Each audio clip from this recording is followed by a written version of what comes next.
दादाची दादागिरी फक्त सत्तेत राहापुरती शिल्लक आहे. शेतकऱ्यासाठी ते दादागिरी दाखवणार कधी त्याची वाट पाहतो आम्ही. मला काय करायचं ते कळतं. आम्ही काही गोट्या खेळत नाही. लाडक्या बहिणींना 45,000 कोटी देतोय. पैशाचं सोंग आणता येत नाही. गोट्या खेळूनच ते 2-3 डाव शपथविधी घेतले ना. त्यांना गोट्या खेळणं फार चांगलं समजतं. गोट्या खेळून सगळा कारभार चालवला सरकारनं. तुम्हाला पैसे नाही आहे. लाडक्या बहिणीला बदनाम काय करताय? शक्तीपीठ कोणा मागितला होता? का देताय तुम्ही? काही गरज आहे का? जाऊ द्या 3 वर्ष. कोणाची मागणी नाही, काहीच नाही. मग तरी तुम्ही शक्तीपीठाचा आग्रह का करता हो? इतर कित्येक प्रकल्प आहे. गृहनिर्माण असेल मुंबईमध्ये. आज जर तुम्ही पाहिलं तर बिग सिटीमध्ये किती पैसा ओतला सरकारने ते बघा ना. मग नागपूर असेल, तुमचं संभाजीनगर असेल, तुम्ही पुणे असेल आणि मुंबई असेल, इथं तुमचे 2 ते 3 लाख कोटी रुपये गुंतवले. पुऱ्या महाराष्ट्राला दिले काय? म्हणजे ग्रामीण भागातला माणूस मोठ्या अडचणीत आल्यानंतर तुम्ही पैशाचं सोंग करता येत नाही असं म्हणताय. फार चुकीचं आहे. अहो साधा डीपीडीसीचे 200 कोटी कमी करा. सगळ्या क्लास 1 आणि क्लास 2 चे ऑफिसर जेवढे आहे किंवा जे काही आहे त्याच्यातून पगार कट करा. आरामशीर 1,000 लाख कोटीची बचत होऊ शकते तुमची. द्यायला मानसिकता पाहिजे. आणि केंद्र सरकार तर तुमचंच आहे दादा.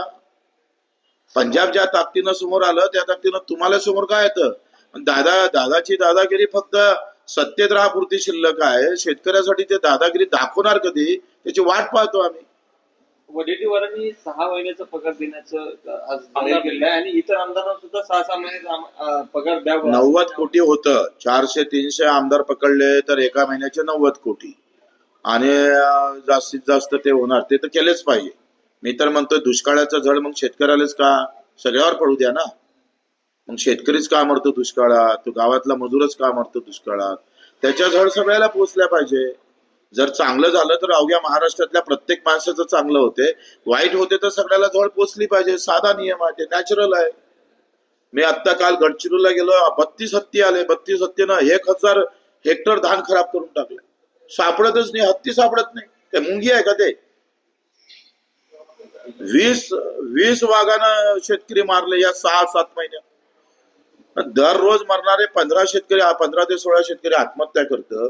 आणि या सगळ्या वाघाच्या कचऱ्यात तो वाघ बरा ना. आमदाराच्या पोराला काही त्रास देत नाही, आमदाराला त्रास देत नाही. ते आमचे हत्ती मुंबईत घुसत नाही. ते घुसले असते तर बरं झालं असतं. लगेच बंदोबस्त झाला असता. शेतकरी मात्र कुत्रा मांजरासारखं जीवन झालं. ते झालं. मर काही कर. तुम्ही सांगा बियाणात लुटलं का नाही लुटलं? खतामध्ये काय अवस्था केली? 266 रुपयाचं पोतं मी महाराष्ट्रभर घेतो. 400, 500 रुपयानं विकला कृषीवाल्याने. जिथं मुख्यमंत्री पालकमंत्री आहे त्या गडचिरोलीला अजूनही युरिया खतच सापडत नाही, भेटत नाही. काय अवस्था आहे? बारदाण्यामध्ये 2 कोटी रुपये मारले. 3 कोटीचा बारदाना होता.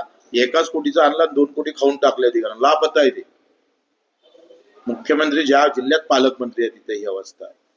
लक्षच नाही आहे. लक्ष फक्त पार्टी चलाने की आहे, पार्टी में बडा पद लेना आहे याची स्पर्धा लागली आहे सध्या सत्तेतल्या लोकांना.